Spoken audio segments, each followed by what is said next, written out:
আজকে আমাদের এই কথা বলার সুযোগ হয়েছে জুলাই আন্দোলনের সেই বীর শহীদদের এবং আহতদের প্রতি সম্মান ও দোয়া জানিয়ে শহীদরা জানে বেহেশত নসিব হন সেই দোয়া করে আজকে বক্তব্য শুরু করছি।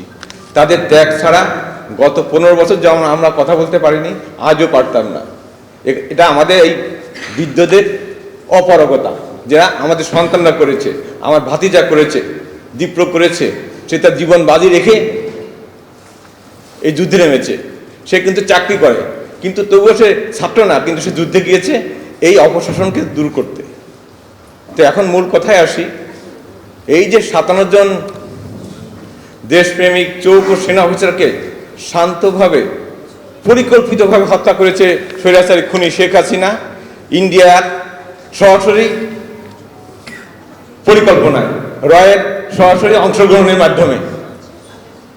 আমি এটা আবারও বলি, ইন্ডিয়া সরাসরি জড়িত, তারা এখনো জড়িত, আজও জড়িত, গতকালও জড়িত। ইসকন বা এই ধরনের যে ঘটনা, সব কিছুর পিছনে ইন্ডিয়া জড়িত শেখ হাসিনার ইচ্ছায়। ব্রেকফাস্ট, টিফিন কিংবা স্ন্যাক টাইমে মজাদার আয়োজন মানে অল টাইম ব্রেড। সে যে কোনো মূল্যে বাংলাদেশকে অস্থিতিশীল করবে, এই গভর্নমেন্টকে ব্যর্থ করবে, সেই চেষ্টায় ইন্ডিয়া এবং শেখ হাসিনা এবং তার দোসররা যারা পালাতে পারবে তারা আছে। কেননা তারা এত অপকর্ম করেছে যে তাদের বিচার হলে তাদের রক্ষা নাই। যে কোনো মূল্যে এই গভর্নমেন্টকে ফেল করাতে পারলেই তাদের বিচার হবে না, তারা যে অন্যায় অপচার দুর্নীতি সব করেছে তার থেকে রক্ষা পাবে। আমরা যেহেতু সুযোগ পেয়েছি, আমরা আবারও বলতে চাই যে এই গভর্নমেন্টকে সক্রিয় হতে হবে। আমার কাছে কেউ কেউ দুঃখ করেছে, এখন সংবাদ সম্মেলন করে কিচ্ছু হবে না।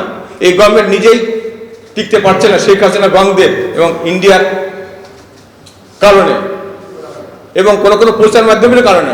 তারা এখনো খুব কৌশলীভাবে সংবাদ প্রচার করে, এটা খুব দুঃখজনক।